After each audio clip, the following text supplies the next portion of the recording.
Sir बहुत से लोग ये भी कहते हैं कि जो पिछली गवर्नमेंट्स थी उनके ऊपर बहुत बड़े बड़े करप्शन के केसेस बने और देखे लोगों ने उसके मुकाबले में इमरान खान तो छोटे मोटे चोर हैं, सिर्फ नेकलेस और घड़ियां चोरी कर रहे हैं।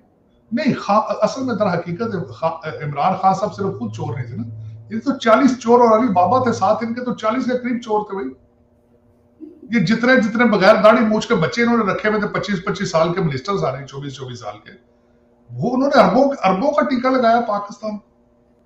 देखें नारे, देखें मैं नारे देखें, एक कहता है रोटी कपड़ा मकान, वो और भुट्टो आज भी जिंदा है। दूसरा कहता है जिन्हें खांदे ने कुछ लांदे ने, और तीसरे का नारा देख ले, उसने लगाया कुछ ने सारी कहा गया। देखो नारे भी तो देखें। सर वो तो है, लेकिन ये भी लोग कहते हैं कि पहली बार देखा है कि फौज को घबराहट में डाल दिया इमरान खान ने। क्या वो सफाइयां दे रहे हैं, कभी वो अपनी प्रेस कॉन्फ्रेंस करते हैं, कभी कोई स्टेटमेंट देते हैं, तो लोग ये भी कह रहे हैं कि पहली बार जो है ये देखा है कि आर्मी थोड़ी घबराई हुई है। नहीं, ये पहली बार नहीं है, पहली दफा नहीं हुआ। अगले दिन आपके एक मिनिस्टर साहब ने पुरानी कटिंग एक लगाई है अयूब खान के दौर की, जब फातिमा जिन्ना को हराया गया था, उस वक्त भी जुलूस कुछ निकले थे, तो आपकी एस्टेब्लिशमेंट ने इसी तरह का बयान दिया था कि प्लीज आप इस तरह की हरकतें ना करें, शायद हमें गुस्सा आ जाए। इस तरह की टूटी फूटी सी उन्होंने ISPR की की थी। तो वो पहली दफा नहीं है, पहले भी होते रहे, घबराते रहे। ये हमारे साथ पहली दफा नहीं हुआ, क्योंकि 40 जब से 75 साल से बना, आपका हर सिस्टम हाइब्रिड है, आपकी कंट्रोल्ड डेमोक्रेसी है आपकी सारी, तो उसमें पहली दफा कहां होना है पता नहीं। पहले भी घबराते रहे होंगे कई दफा, आपके घबराते रहे हैं।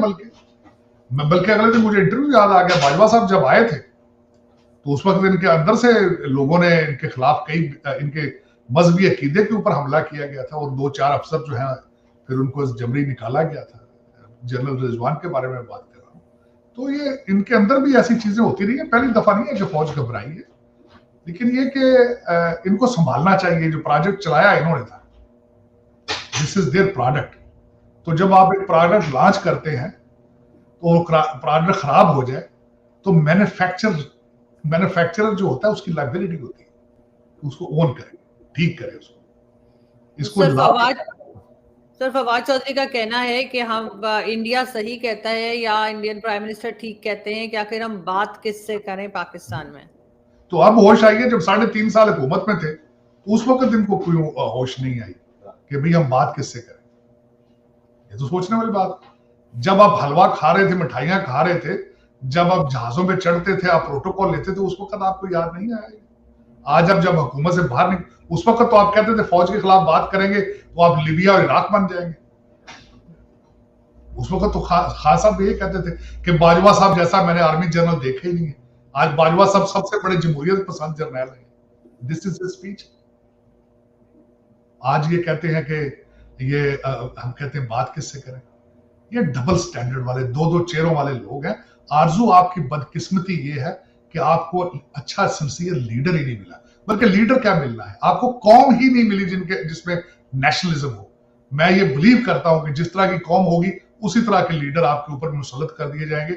मैं पहले भी अर्ज कर चुका हूं कि पिछले दिनों किसी ने मुझे एक मैसेज भेजा था कि इस पूरे कंट्री के अंदर 1 लीटर खालिस दूध नहीं मिलता, तो आपके वजीर आजम और आपके सारे अदारे ईमानदार किस तरह हो जाएंगे। और मौलवी कहते हैं रोजाना, कहते हैं जी हम ये इस्लाम पूरी दुनिया पे कहते हैं प्रीच कर देंगे, और पहले आधा लीटर दूध तो ढूंढ दो खालिस के इस मुल्क में से यार। तो ये असल में दर हकीकत ना हमने इस्लाम को सही तरीके से समझने की कोशिश की है, ना पाकिस्तान बनाया है, ना पाकिस्तान को समझा है हमने। 1947 से ही हाइब्रिड सिस्टम थे, आपकी आजादी भी हाइब्रिड है, आपकी कंट्रोल चीजें। मेरा मकसद ये नोट करें, आप देखें जरा क्या क्या हो रहा है किसी सर खालिस तो कभी भी नहीं मिला। आप सारी जिंदगी जब से पाकिस्तान बना है कौन सी चीज खालिस मिली है? मुझे आज भी याद है, हमारे कोई रिलेटिव थी, उन्होंने कोई पराठा बनाया था देसी घी में, तो उनके हस्बैंड ने कहा क्या मार देना चाहती हो, उसमें कुछ मिलाओ, खालिस कहाँ खिला रही हो। तो ये तो हाल है सर यहाँ पे। नहीं, लेकिन देखे ना, फिर ये कहते नहीं, कहते हम इस्लाम कहते नहीं। ये आपके अमीरुल मोमिनीन के जो मुगल आजम के जो तख्त है उसके ऊपर लिखा हुआ है अमर बिन मारूफ। कहते हैं ये सियासत नहीं जहाद है ये। और यार दूध का गिलास तो कहीं से ढूंढ दो पहले यार, खालिस। सर जब इमरान खान प्राइम मिनिस्टर थे, उन्होंने इंडियन प्राइम मिनिस्टर के बारे में जिस किस्म की बातें की, जैसे स्टेटमेंट्स दिए, वो भी हमारे सामने है। वो बुरा भला वो कहते रहे, ट्रेड भी बंद कर दी, और उन्होंने हर तरह की बात की। अब हर 2 दिन के बाद उनका प्यार जाग जाता है, वो कहते हैं कि इंडिया से कहते बेहतर फॉरेन उन्होंने पॉलिसी भी मुल्क ही उनकी कोई ठीक नहीं है। देखा। कहते हैं जी मोदी हाँ। साहब की बाहर प्रॉपर्टियां कहा, और मोदी हम्म। साहब के बच्चे लंदन पढ़ रहे हैं यार। हम्म। मोदी साहब के, मेरा मकसद उनकी कुछ 6-6 बीवियां हैं उनकी। मोदी साहब को ड्रामा कर रहे हैं, या कैसी बात है? आज उनके जयशंकर की तारीफें शुरू कर देते हैं। ये तो, लेकिन जब हुकूमत में थे तो उस वक्त इनके नारे देखे, हाँ। कौम का गद्दार है जो मोदी का यार है। देखे आज हाँ। कितना कंट्राडिक्शन है ये। देखे उस पर नवाज शरीफ को कहते थे कि इस मोदी का यार है, क्योंकि वो उनकी बिल्कुल। बच्ची की शादी पर आए थे वो। हम्म। लेकिन ये बस यही तो मैं कह रहा हूं ना, आपकी बदनसीबी पाकिस्तान की है कि मुखलस लीडरशिप नहीं मिली। लेकिन फिर मैं वो सोचता हूं कि अगर लीडरशिप, लेकिन लीडरशिप भी तो पाकिस्तान में से ही आती है ना।